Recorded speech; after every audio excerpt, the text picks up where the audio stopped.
one of the unique things about this moment is how open people are to ideas that otherwise would have been dismissed. And so even the notion of defunding the police, that is not a new idea by any stretch of the imagination. Activists have been calling for the defunding of police departments for a long time, actually for decades. And it's a crucial part of the abolitionist perspective.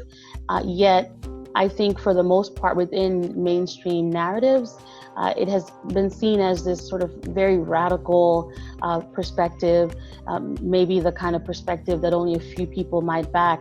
Yet we are here having a conversation about it at a national level. That to me is certainly distinct. It's an important development. And for the first time, people who would have dismissed it maybe 5 years ago are now open to having a conversation. They're even open to the possibility of taking steps forward to defund the police. So a lot has shifted, and some of the activists who might have been vilified for pushing this agenda in 2015, now people are quoting their work, people are turning back to them, listening to them. So now people are in this moment rediscovering the work of Angela Davis, who has been a crucial voice in these conversations for a very long time. They're reading Ruth Wilson Gilmore, whose work has been just pivotal in this conversation. And these are just two quick examples. But these folks have been fighting for a very long time, and it took, unfortunately, the recent events for people to at least open themselves up to the possibilities. And now we can actually have a conversation and perhaps take some steps forward in that direction.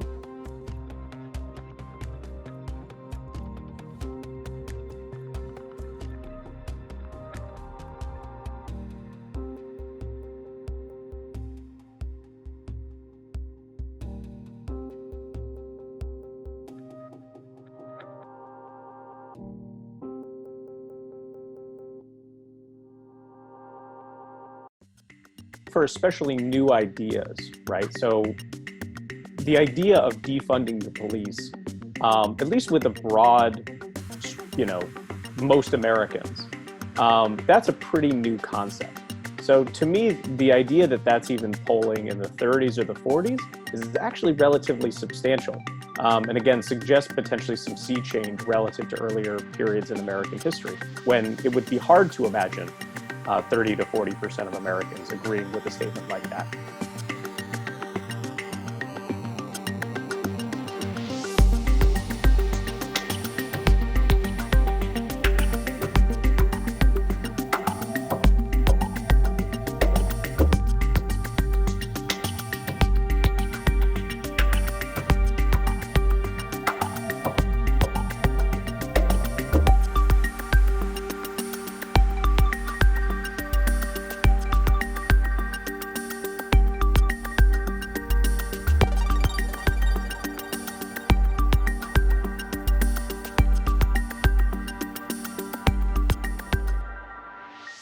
I think we'll know a lot more just as this issue progresses, because really what's going to drive some people's attitudes about this are both current events.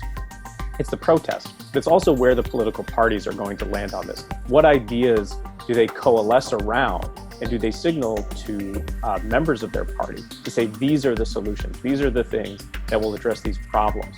I think once that starts to happen, we'll have a much better idea, I think, of how people actually feel about these different types of reforms. But even at present, it still feels like both political parties are kind of scrambling to come up with platforms or ideas that really address these issues.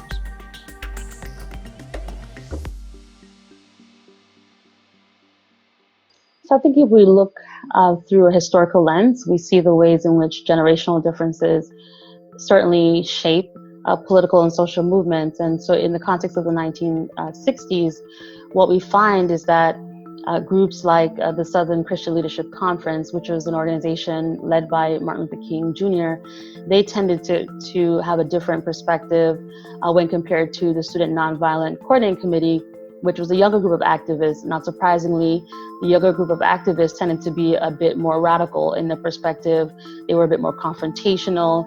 And older activists would often say, well, yes, we have the same goals in mind and we're trying to accomplish the same things, but perhaps the best way to do it is maybe a gradual approach, or maybe we will organize marches, maybe we will go into communities and work at the local level.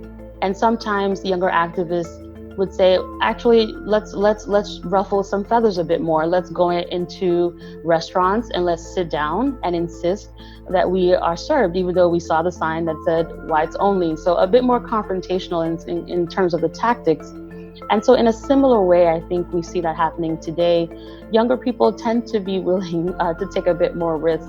And there are lots of reasons why that's the case. But my sense is that we certainly have a lot to learn from younger activists.